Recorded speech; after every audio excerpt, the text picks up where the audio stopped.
It's that time of the year again. Love is in the air, and many of us are getting ready to celebrate Valentine's Day with those we love. But Mother Nature doesn't always cooperate. Here in northeastern and central Pennsylvania, we've seen plenty of snow-covered Valentine's Days. Back in 1993, a little more than 5 inches of snow fell between February 13th and 14th, making for a perfect day on the slopes. Well, I worked all night and I saw the snow when I was at work. I work at UPS, so I saw the snow at work this morning. I thought it was great. I just waited to get up here at 5 o'clock tonight. Slept a little bit today and took the night off from work from my other job and came out and had a great time. Many of these skiers were looking for a great time on the slopes, especially after all the snow that fell. So what did you think when you got up this morning and you saw all the snow? I mean, was skiing the first thing on your mind? I loved it, of course, yeah. It's about time, right? We got some snow around here. Many ski resorts in our area feel the same way. The resorts can make all the artificial snow they want, but it seems it's Mother Nature that brings out the crowds more than anything else. Montage in Lackawanna County had one of its busiest weekends ever.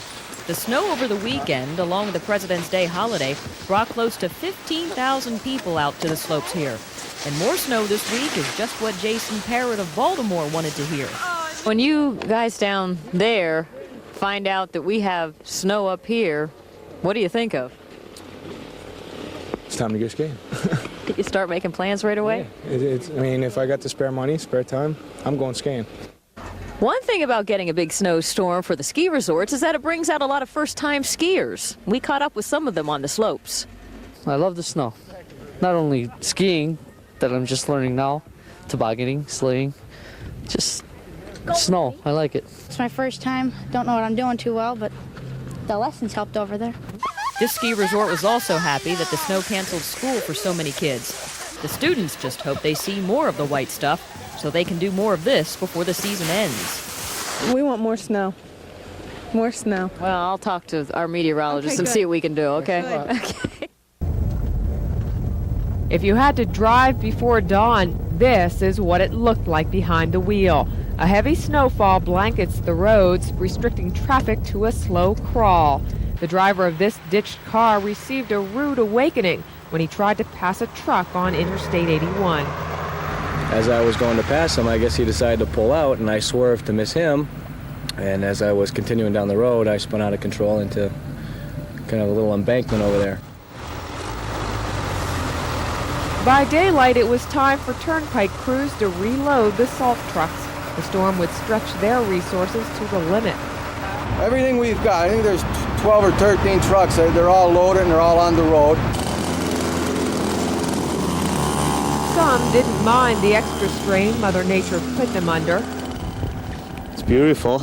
It covers up all the ugly things around. There is a pristine quality about the snowfall that ushered in this Sweethearts Day weekend. It transformed Wilkes-Barre's Kirby Park into a winter wonderland. Are you ready? Say bye. Bye. One by one, snow-covered children trudged up the hill, armed with their inner tubes, coasters, and sleds, ready to tackle the slopes one more time, and reminding us all about the joys of the season. You don't have to be a kid, though, to enjoy all the snow. You just have to be young at heart. Can I put back now, lady? Just a minute, kid.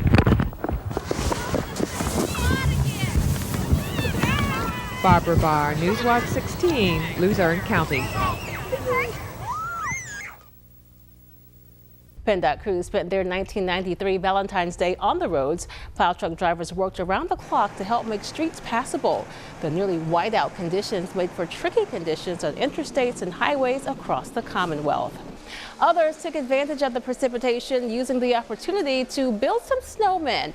But these aren't quite like Frosty. These snowmen are sculptures of some of the most notable presidents in United States history.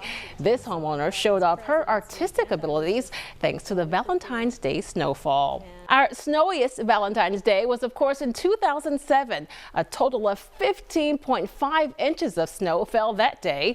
The Scranton area received 2.5 inches on the 13th, making for a 2-day total of 18 inches of snow.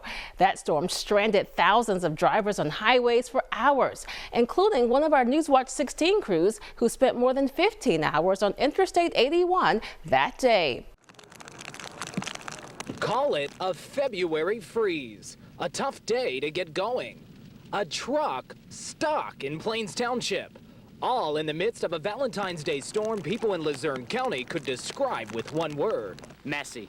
Horrible. Icy. When the winter weather hit, it came with a mix of snow, sleet, and rain. The morning commute became a morning crawl for drivers traveling here along the North Cross Valley Expressway, as well as other places in Luzerne County. I've seen a few cars stuck on hills, especially in the hilly sections. I got all-wheel drive, so I can go around them for the most part, but it's pretty slick out there. As the wintry mix piled up on this parking lot in Wilkes-Barre, plow crews drove up and down trying to make room so people could park here. We hopped inside Chris Samler's truck as he went to work. Try to keep up with the storm. Try to keep the snow off. Try to keep the ice off. Salting, plowing, just keep going. Some parts of this storm became downright brutal. Whipping wind either sent sleet across your face or your vehicle. Well, it's heavy at times. It's in your eyes, in your face. You just keep going with it. And just going with the flow of the storm is about all anyone can do. Ryan Leckie, Newswatch 16, Luzerne County.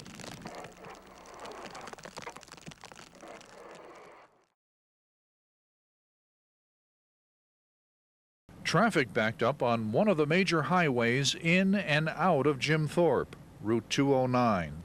PennDOT was forced to close the highway because of 6 snowslides. I'm over 6 feet tall, but take a look at one of the blockages here on Route 209. It's taller than I am. When I went through there this morning, it was almost like an avalanche when I had gone up the mountain before they had closed it down. It's pretty amazing. I've lived here 29 years and haven't seen that ever. A giant snow thrower was brought in and began the job of moving the piles of snow and ice. It can move a lot of snow, and it's like a giant toy, but it can also hurt somebody too. But the operation hit a snag. We can move the snow. We ain't got no place to put it. We're out of manpower and we ain't got the trucks to actually move the snow. We can't push it over on the railroad. So we're just trying to get the road open. It's keeping us busy, just trying to keep everything clear, but we have everybody out and all the equipment out, and it's hard to keep up with everything. Some of those stuck in traffic say nature's making up for weeks of warm temperatures in December and January. This is a nightmare. I know we haven't got much, but this is more than we need. Definitely. Some PennDOT employees predict it'll take days to recover from the Valentine Day snowstorm. Bob Reynolds, Newswatch 16, Carbon County. Stopped and stuck. Nowhere to go here on Interstate 81 in Luzerne County for as far as the eye can see. Richard Mabry has been sitting in his car for more than 5 hours. When we spoke with him, that was at 8 o'clock. Hope somebody unplugs the what's stopping it up ahead so we can get moving, and I'm sure there's a whole lot of other people around here that want to get moving also. The situation on the highway has turned serious, with motorists stranded and with few, if any, ways to make it to shelter. This couple with a camper in tow was headed from Canada to Florida when gridlock set in. They seem to have no crews here. I don't know. As soon as we entered Pennsylvania, it was bad. But over in Old Forge, Lackawanna County, this shelter at the Eagle McClure Fire Department is just waiting for folks to come with beds and warmth. It's them getting here. I don't know what provisions are made by the county to get the people here, but I mean, I don't know if they have to find their own way here or if the state police are bringing them or what the story is. Jim Hamill, Newswatch 16. Take a look at the damage. The roof of the newest wing of the Hoyt Library in Kingston is destroyed. Whole roof is on the floor, so it's just a mess in there. Firefighters say the ice and snow caused all this damage, but they say thankfully only 2 cleaning people were inside when it happened. They got out okay. The library was closed. They were going to do the stacks and the children's wing next in their cleaning program when this happened. So we were very fortunate that nobody is under this roof. This is the entrance to the main part of the library and the children's wing. Take a look at it now. Snow is actually coming through where the roof used to be. When we got here and I looked at it from the outside, I still had no idea. It wasn't until we went into the children's wing that we saw that the entire roof had collapsed. It's all about cleanup now and saving what can be saved. Fire crews say from the looks of things, this wing of the library will have to be rebuilt. This is the new wing that was built maybe 20 years ago or so. It came overnight.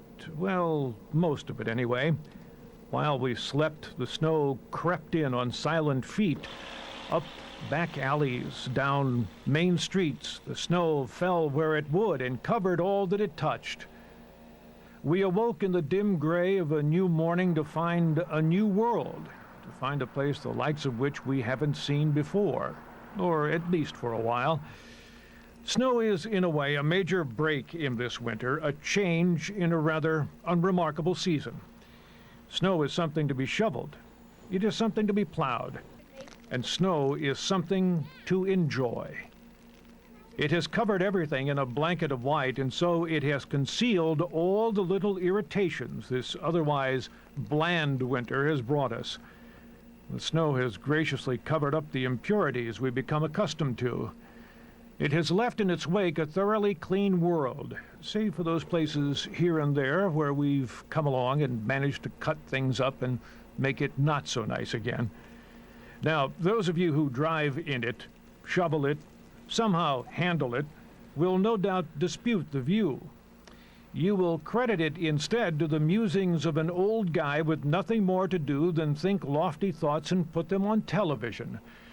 Au contraire. I say this because I have done all that and merely find that this is the best view of all. Mike Stevens, Newswatch 16. The sunset over the Susquehanna Valley was just about perfect. Deep, rich color that bounced off the ice and the snow on the ground. And if it weren't for the traffic stacked up here on Interstate 80, the sun off the Susquehanna would also be just about perfect. Photographer Billy Schultz and Captain Randy Freeman also caught a lot of this. Cars being pulled from snowbanks. And if you're a tow truck operator, chances are you'd be working overtime again, and at this rate, into the weekend. And from Skycam 16, you couldn't hear the tractor-trailer tires spinning on Interstate 80 eastbound, but one look at the wheels turning and you sure knew that this was the better of the two kinds of tractors to be in. If you were in the mood to go fast, this was about the only way to do it. On a snowmobile here in the Cunningham Valley. Fast but a little bumpier, there was this, snow tubing near the Wyoming Valley Airport. The landing a little rough, but no worse for the wear. And as if the storm said it knew Monday was President's Day, there was this. A little closer in, and you can see into the Hoyt Library in Kingston. After the roof caved in, the heavy snow revealed the presidents, left in the cold. A view we were never meant to have from Skycam 16 here in Luzerne County. Mike Lewis, Newswatch 16. Our Storm Tracker 16 team will keep us up to date on any Valentine's Day snow possibilities this year. Have a great night.